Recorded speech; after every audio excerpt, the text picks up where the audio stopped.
Hi, and welcome to another episode of Destination Ipswich. I'm Ipswich Town Historian Gordon Harris. I'm here today with a crew from Ipswich ICAM and Carla Villa from Ipswich River Watershed Association. Hi, thanks for having me today. Yeah, thank you for having us. We're going to go on an adventure today, right? Absolutely. Yeah. So what's your role here with the Watershed Association? So I'm the engagement manager. The organization has actually been around since 1977. Mm-hmm. We work on behalf of the 400 water drinkers in the watershed. Wow. So it's over anywhere from, I think there's 14 communities in the watershed and about 20 to 22 who actually use our water as a drinking source. So our mission really is to ensure that there is enough clean water for people and wildlife for now and generations to come. Well, we really appreciate that. In a nutshell. Yeah. So I think today we're going to take a kayak ride from your headquarters here. You have a nice dock down below. Yep.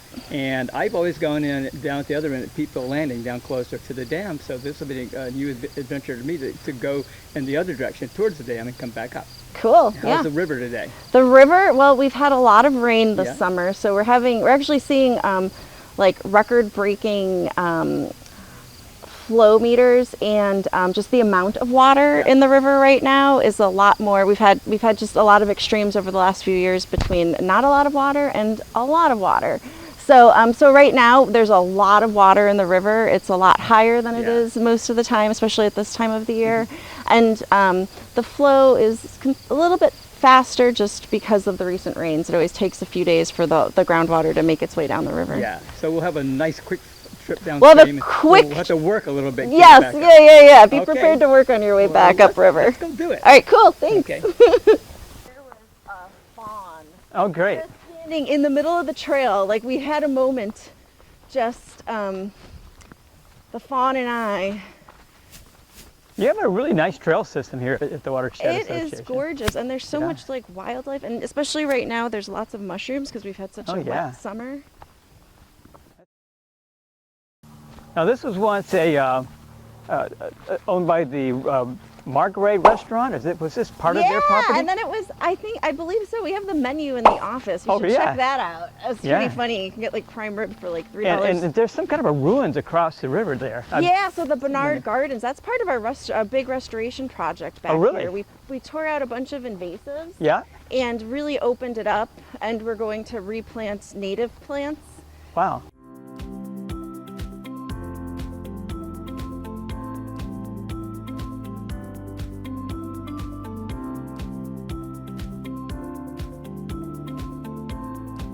Hey, before we get on the kayaks and head downstream, tell me about what's going on over here, some restoration. So yeah, this is a really big restoration project that we're doing where we're pulling out, they've cleared the land of all the invasives. Yeah.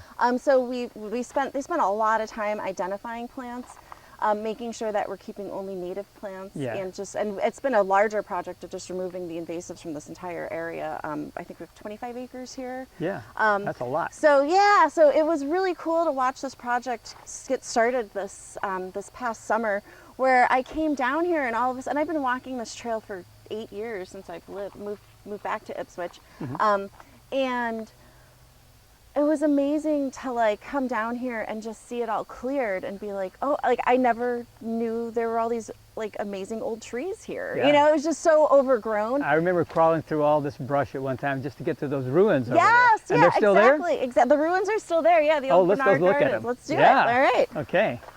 So the goldenrod live. Yeah, and you're getting some light in here now. Yeah, I mean, and that's kind of the crazy part. And so we're planting native plants that should be here, and those will help keep the invasives back. Who lives in the box up there?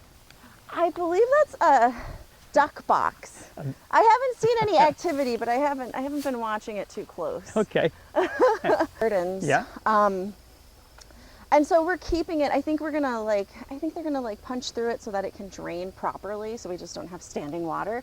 But if we keep going down the trail, the more exciting part for me that they're going to do in the next few weeks is we're going to daylight a stream. I don't know the exact history of it, but there's you can see where it exits into the river.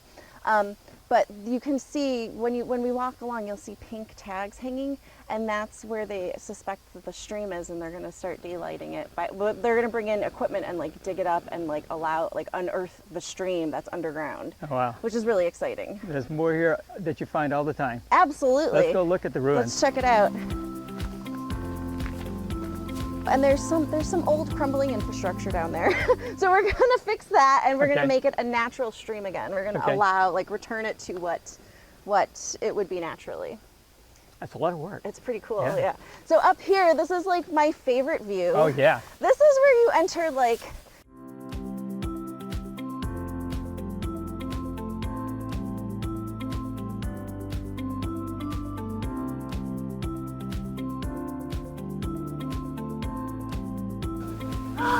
oh, they put it up. Christine. Yep. So there's a plaque here. Yeah. Our good friend Christine Sanduli, who passed away a couple of years ago. She passed away this past December. Yeah. What a great public servant she was. She sure was. Yeah. I mean, the Sandulis really, you know, they did a lot for this land, and they're leaving a legacy by leaving the gift that they left to help us jumpstart this giant restoration project. Yeah. So it was really, they're a really kind and generous family. Well, this is an amazing place with a commanding view of the river. Now let's go get in it. All right.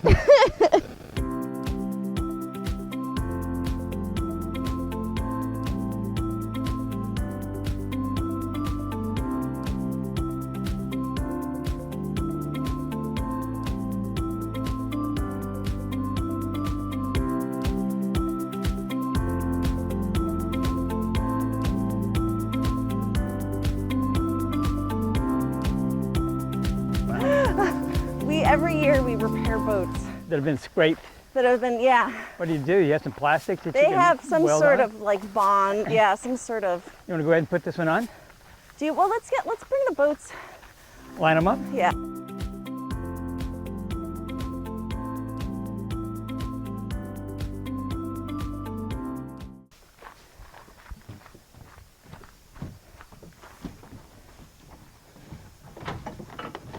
Or does it make more sense to, how do you usually put it in backwards for the dock? Either way. It doesn't matter. Yeah. It's usually, because you usually shove them off, and then Yeah. they gotta, depends which direction we're going to. Honestly, I prefer the upriver paddle. All right, so first thing first, Oh yes. our life vests are zippered. Whoa. Oh, Everything's all snaps. it's house rules, right? All clips are clipped, all snaps are snapped, all straps are tightened or loosened, but you want it snug, right?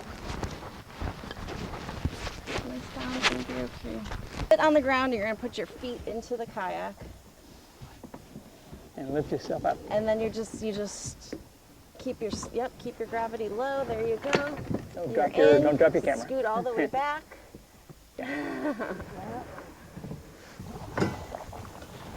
And you can do this to, kind of turn yourself around.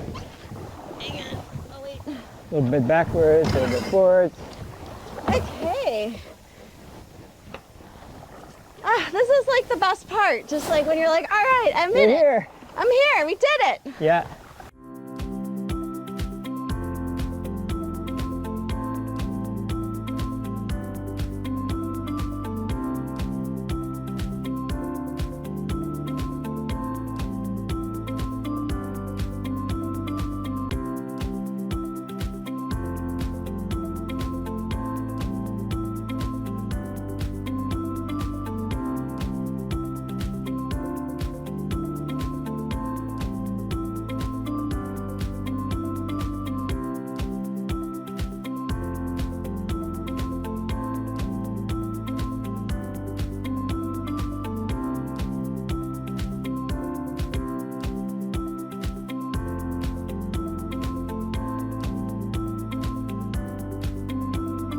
Activity, I bet. Where is this?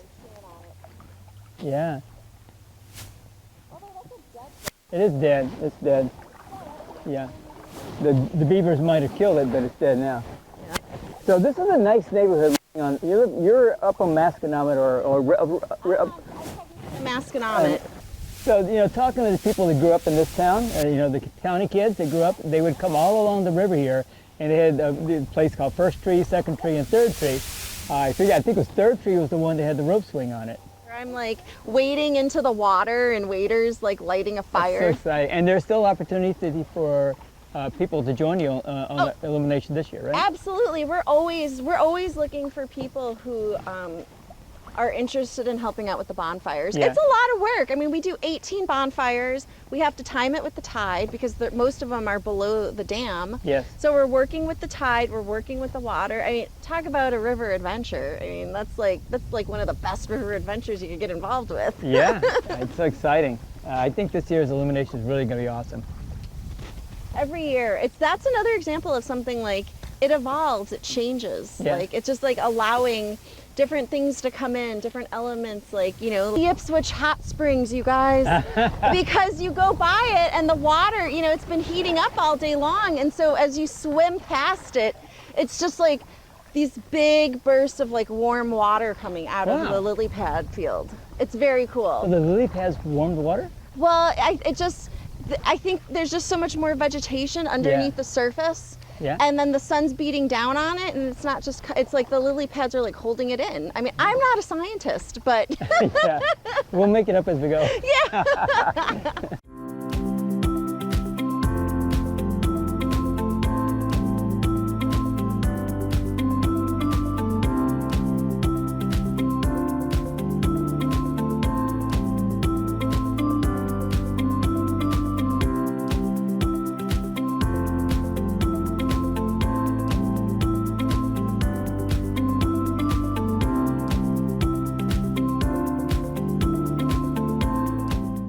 This is the Peatfield Landing on the left.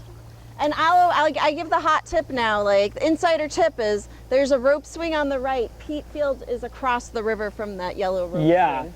Because it's and there's a trail, back there and all the really vegetation. nice trail in there that you can walk right along the river. Oh, I love that trail. You start in at Sally's Pond, you come out at the South Cemetery. The only thing you have to watch out is the groundhog holes. Yes, they're all are. in there. You could break a leg if you're not watching where you're going. And this, I mean, so here, this is where Kimball Brook, do you know where Kimball Brook would actually empty out? I actually don't. It's whatever street I know it goes. Farley's Brook empties out. It goes first, second. They skip a street, but I forget which one. They skip a street, so it's whatever street they skip. So here on our left is the Peatfield Landing, and I have a photo. There was a man actually named Peatfield who had a business there, renting canoes back in the early days, And there was an actual real dock there, a wooden dock and a house.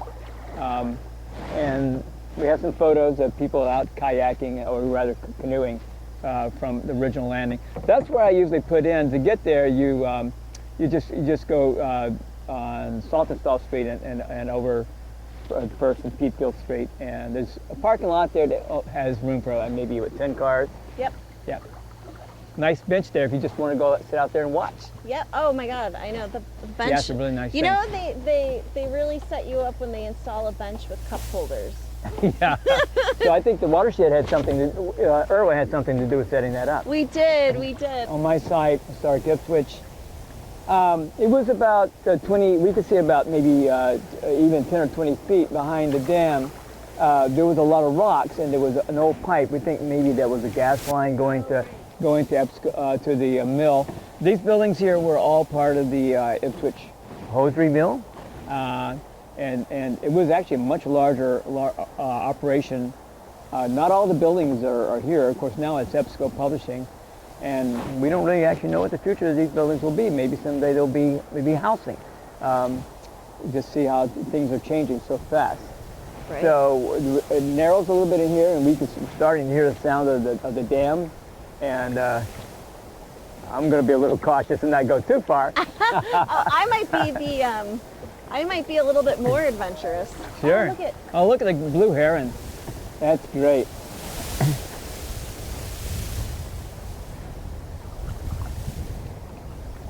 And there's a cormorant up there ahead.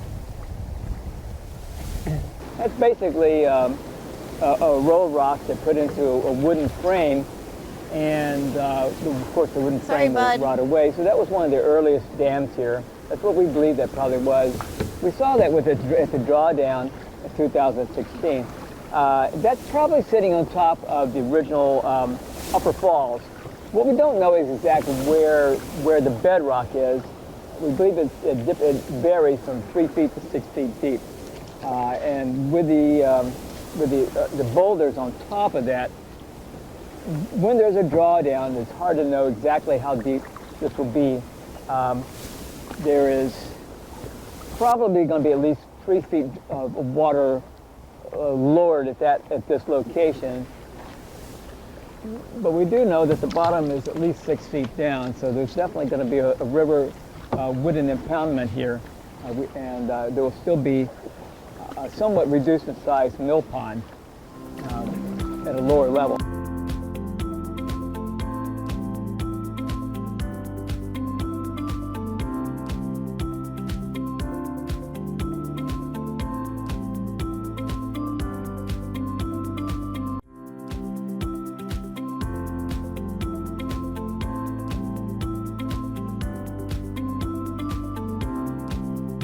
Like I said, as long as, like, yeah, you got it.